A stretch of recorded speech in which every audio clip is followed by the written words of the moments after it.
La poésie. La poésie, certains l'aiment, d'autres la détestent, d'autres n'en ont que faire. Elle est un moyen de s'exprimer et de communiquer autrement.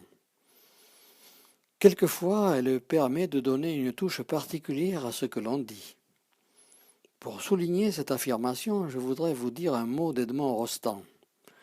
Comme vous le savez, Edmond Rostand se remettait difficilement d'une pleurésie contractée pendant les répétitions de sa pièce L'Aiglon, et son médecin lui conseilla de séjourner au Pays basque. Il prit une location vers 1900 et plus, et tomba sous le charme de la région.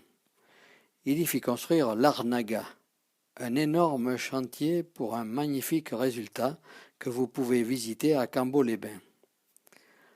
Or, vers 1910, il créait une nouvelle pièce, Chanteclair, dont les critiques étaient défavorables. Les nombreuses réceptions qu'il donnait à l'Arnaga lui ramenaient de nombreux échos à ce sujet. Il eut envie de réagir. Il aurait pu écrire « Fermez-la et ne m'emmerdez plus avec vos remarques ». Cela aurait quand même fait tache sur le fronton de sa villa.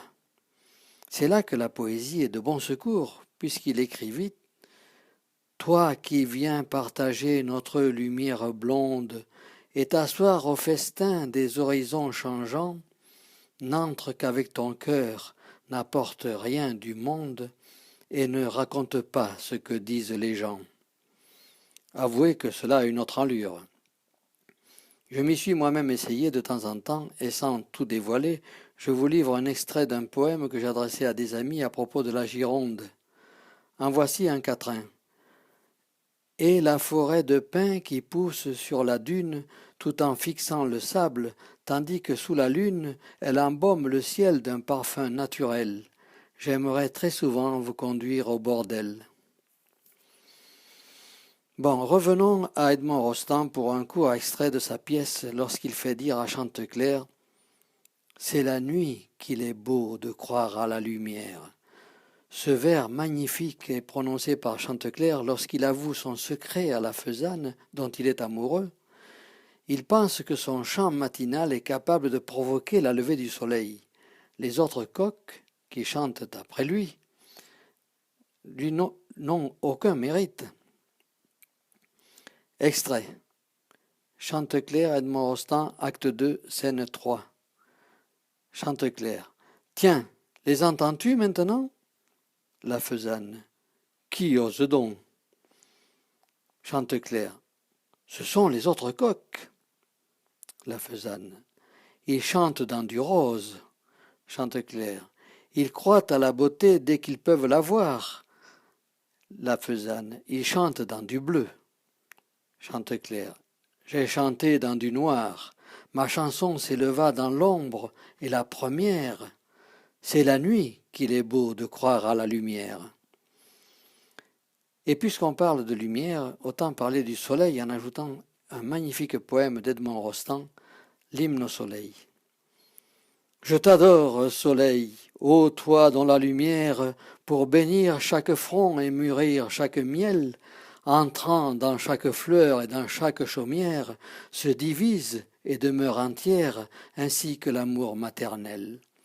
Je te chante, et tu peux m'accepter pour ton prêtre, toi qui viens dans la cuve où trempe un savon bleu, et qui choisis souvent, quand tu veux disparaître, l'humble vitre d'une fenêtre pour lancer ton dernier adieu. Tu fais tourner les tournesols du presbytère, luire le frère d'or que j'ai sur le clocher, et quand par les tilleuls tu viens avec mystère, tu fais bouger des ronds par terre, si beaux qu'on n'ose plus marcher. Gloire à toi sur les prés, gloire à toi dans les vignes, sois béni parmi l'herbe et contre les portails, dans les yeux des lézards et sur l'aile des cygnes, ô toi qui fais les grandes lignes et qui fais les petits détails. C'est toi qui, découpant la sœur jumelle et sombre, qui se couche et s'allonge au pied de ce qui luit, de tout ce qui nous charme, a su doubler le nombre, à chaque objet donnant une ombre, souvent plus charmante que lui. Je t'adore, soleil, tu mets dans l'air des roses, des flammes dans la source, un dieu dans le buisson, Tu prends un arbre obscur et tu l'apothéoses, ô soleil, toi sans qui les choses ne seraient que ce qu'elles sont. Edmond Rostand.